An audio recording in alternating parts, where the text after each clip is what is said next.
کسی دعا کا ترجمہ پڑھے تو کافی ہے یا عربی میں پڑھنا لازم؟ اب دیکھیے دعائیں کیونکہ خود لازم نہیں تو ان کا عربی یا اردو کا مسئلہ بھی لازم کے حوالے سے تو مشکل، لیکن ثواب کی حد تک جو ثواب عربی عبارت کا، جو امام کے الفاظ کا ثواب، یعنی اگر ہم عربی کہیں تو شاید لوگ اتنا نہ سمجھ پائیں، جو امام کے الفاظ میں ثواب و برکت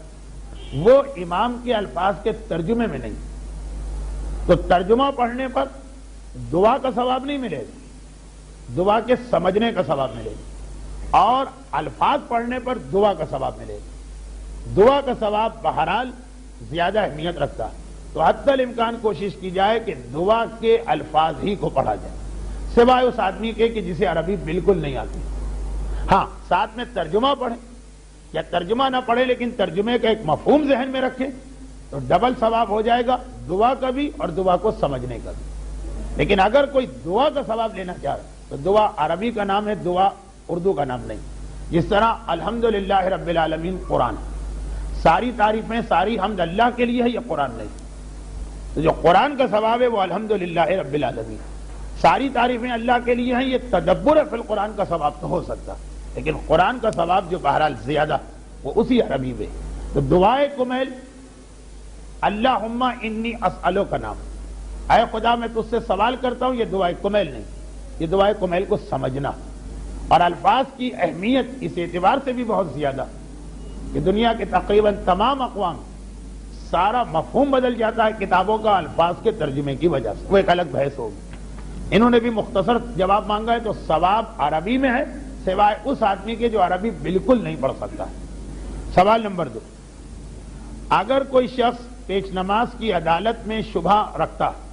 اس لیے جماعت کے ساتھ کھڑا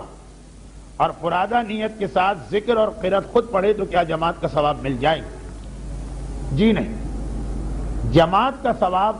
شیعہ پیش نماز کے پیچھے مل ہی نہیں سکتا اگر آپ اس کی عدالت پہ یقین نہیں۔ ثواب غیر شیعہ پیش نماز کے پیچھے ممکن، لیکن شیعہ پیش نماز کے پیچھے جماعت کا ثواب مل ہی نہیں سکتا جب تک کہ آپ صحیح پیش نماز کا انتخاب نہ کریں۔ اور یہ جو آپ نے صورت لکھی، یہ فرادہ نیت کے ساتھ ذکر اور قرأت خود پڑھیں، یہ بھی صرف ظہرین میں چلے گی صورت، مغربین اور فجر جہاں مردوں کے لیے کچھ چیزیں بآواز بلند پڑھنا، تو وہ چاہے آپ فرادہ کی نیت کر کے جماعت میں کھڑے ہیں تب بھی جماعت، کیونکہ آپ کی جماعت نہیں اس لیے آپ کو یہ سہولت نہیں ملے گی کہ آہستہ پڑھو، اور اگر واقعاً آپ زور سے پڑھ رہے ہیں تو ایک اور مسئلہ ہو جائے گا کہ کہیں دائیں بائیں کے افراد جن کو یہ معلوم ہو جائے اور آپ کا یہ عمل سبب غیبت نہ بن رہا، بہت اس کے اندر پرابلم سے پرابلم، لیکن یہ ہر صورت میں طے شدہ کہ جب تک کہ پیش نماز کی عدالت ثابت نہ ہو اس کے پیچھے نماز پڑھ بھی نہیں سکتے اور ثواب جماعت بھی نہیں لے سکتے۔ اگر شک کے عالم میں اس کے پیچھے نماز پڑھ لی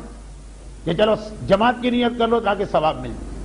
تو جماعت کی نیت تو چھوڑے، خود یہ نماز ہی غلط ہو گئی، یہ جو نماز فرادہ تھی اس کا بھی ثواب آپ کے ہاتھ سے نکل گئے۔ یعنی جماعت کے ثواب کی خاطر